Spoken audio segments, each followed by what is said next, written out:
शहबाज गिल ने क्या उन्होंने कहा, सुनवाते हैं आपको। मैं स्टोरी बताता हूं आज, क्योंकि मरियम सफदर साहबा ये बार बार फरमा रही थी कि उनके वालिद के ऊपर तरस नहीं किया गया, बल्कि जब ये पता चला कि वो मरने लगा है, मैं कभी लगा है का वर्ड इस्तेमाल नहीं करता होता, मरियम सफदर साहबा ने किया तो रिपीट कर रहा हूं, जब वो मरने लगा है तो जाने दिया। तो मैं आज आपको बताता हूं कि ये मरने लगा कैसे था। एक केमिकल होता है EDTA, वो टेस्ट ट्यूब के अंदर इस्तेमाल होता है, जिसमें ब्लड का सैंपल लेते हैं और उसका मकसद होता है कि ब्लड में क्लॉटिंग ना हो जब तक वो लेबोरेटरी में जाके टेस्ट हो। उस EDTA की अगर मकदार ज्यादा कर दी जाए और ब्लड की मकदार कम कर दी जाए जब सैंपल लें, तो रेड ब्लड सेल्स और ब्लड के दूसरे सेल्स श्रिंक हो जाते हैं, जिससे प्लेटलेट्स की तादाद अगर किसी के अंदर 2.5 लाख है तो 8 से 10 हजार के करीब आ जाती है। ये वो गेम की गई, ये पंजाब गवर्नमेंट को अब इन्वेस्टिगेट करना पड़ेगा। ये वो धोखा, क्योंकि पुराने ठग हैं ये लोग, तो पुराने चोर हैं, इनको पुराने तरीके आते हैं ये तमाम चोरियां करने की। ये तरीका इन्होंने इस्तेमाल किया। मुझे कैसे पता चला? पिछले दिनों अमेरिका में मेरे एक दोस्त, जिन्होंने एक पेशेंट की हार्ट की सर्जरी करनी थी, 2 दिन पहले उनके प्लेटलेट्स 2.5 लाख थे और जब सर्जरी वाले दिन सुबह चेक किया गया तो वो 8,000 आए।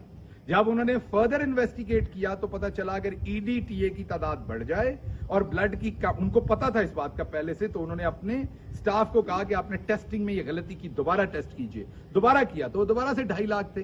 तो ये वो कार्रवाई चोरी की गई। यहां पर किसी लैब के साथ मिलके EDTA बढ़ा दिया गया, ब्लड थोड़ा सा सैंपल कम किया गया और ब्लड सेल्स इतने कम आए कि हमारे भी इवन जो डॉक्टर थे उनको भी लगा कि जैसे मरियम सफदर साहबा ने कहा कि ये शख्स मरने लगा है।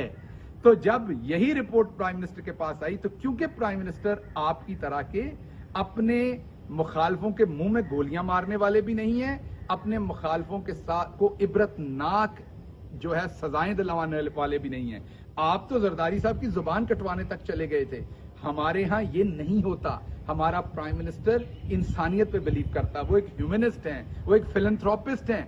उनको खौफे खुदा है। जब वो आपकी रिपोर्ट्स आई जो कि झूठी थी, जो EDTA की वजह से, इस केमिकल की वजह से मैनेज थी, उन रिपोर्ट्स की रोशनी में लगा कि वाकई नवाज शरीफ साहब शायद मरने लगे हैं, तो अगर उन्होंने इलाज करवाना तो इंसानी हमदर्दी पे आपको बाहर जाने दिया। ये तो पता चल गया कि आप झूठ बोल के गए। आप हमेशा झूठ बोलती हैं कि मेरी पाकिस्तान तो, लंदन तो क्या पाकिस्तान में भी कोई प्रॉपर्टी नहीं। तो अब आप अपने वालिद को कहिए ना वापस आके, इतने बड़े वो लीडर हैं तो यहां पे पॉलिटिक्स करें। आप खुद यहां पे पॉलिटिक्स करें बाहर निकल के, पहले अपनी सजाएं भुगतने के बाद। तो बुनियादी तौर पर आपकी एक ही चीज में एक्सपर्टीज है और वो नस्ल दर नस्ल आपको मुंतकिल हुई है, वो है झूठ बोलना, दरोगोई करना, धोखा देना। आपकी अब ये असलियत लोगों के सामने आ चुकी है और अब ये जो